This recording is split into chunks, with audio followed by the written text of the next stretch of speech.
Vinci Autoroute gère un foncier qui est assez important et c'est pas que la partie autoroutière et la route. Vinci Autoroute gère aussi 28 000 hectares d'espace naturel comme celui dans lequel on est. À ce titre, donc Vinci Autoroute a des objectifs qui portent à la fois sur le changement climatique, donc qui sont de moins 50% des émissions de scope 1 et 2 entre 2018 et 2030 et moins 20% sur les émissions clients entre 2019 et 2030, et aussi des objectifs sur la partie biodiversité renaturation avec des projets de renaturation de plus de 200 sites. Et ces deux objectifs, qui d'habitude sont un peu isolés, sur la partie espace naturel, finalement ils se rejoignent puisque en faisant les projets de renaturation, on améliore les puits de carbone ou on en crée de nouveaux et donc on séquestre du carbone dans la biomasse, dans le sol et dans la litière. Chez Net Carbone, on est convaincu d'une chose, c'est que si on veut s'améliorer, si on veut lutter efficacement contre le changement climatique, on a besoin d'outils de mesure efficaces. Notre technologie, elle va allier données satellites et intelligence artificielle pour produire un ensemble d'indicateurs. On va notamment s'intéresser à l'évolution de la classification des sols, à l'évolution des stocks de carbone ou encore à l'identification et à la mesure des îlots de chaleur. Via le partenariat entre Net Carbone et Vinci Autoroute, l'avantage c'est qu'on peut avoir à la fois une vision macroscopique à l'échelle de tout le foncier Vinci Autoroute qui nous permet de définir les trajectoires et les grands scénarios pour l'ensemble de Vinci Autoroute et donc définir la stratégie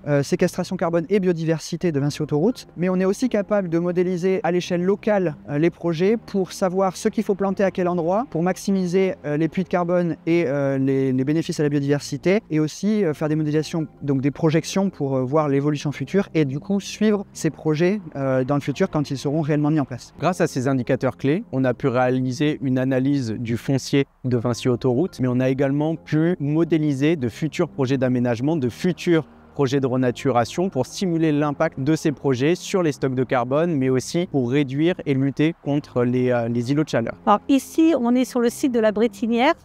C'est un des premiers sites plantés dans le cadre du partenariat ENF-Vinci. Sur cet emplacement et sur les deux sites, nous avons planté 810 jeunes plants d'espèces variées, chênes, noisetiers, érables, qui sont des espèces qu'on retrouve dans le milieu naturel autour. C'était aussi une zone très humide, donc nous avons créé une mare pour garder la faune et la flore qui étaient déjà existantes. Suite à ce premier projet qui a été mené avec Vinci Autoroute, l'objectif est d'aller encore plus loin pour avoir un impact positif sur le changement climatique. On va pouvoir analyser une zone plus importante du foncier de Vinci Autoroute, mais également ajouter de nouveaux indicateurs. Par exemple, aujourd'hui, pour aller au-delà du carbone et des stocks de carbone, on peut s'intéresser aussi à la mesure et à l'évolution de la biodiversité sur les zones de Vinci Autoroute pour préserver et améliorer cette biodiversité grâce à des projets de renaturation.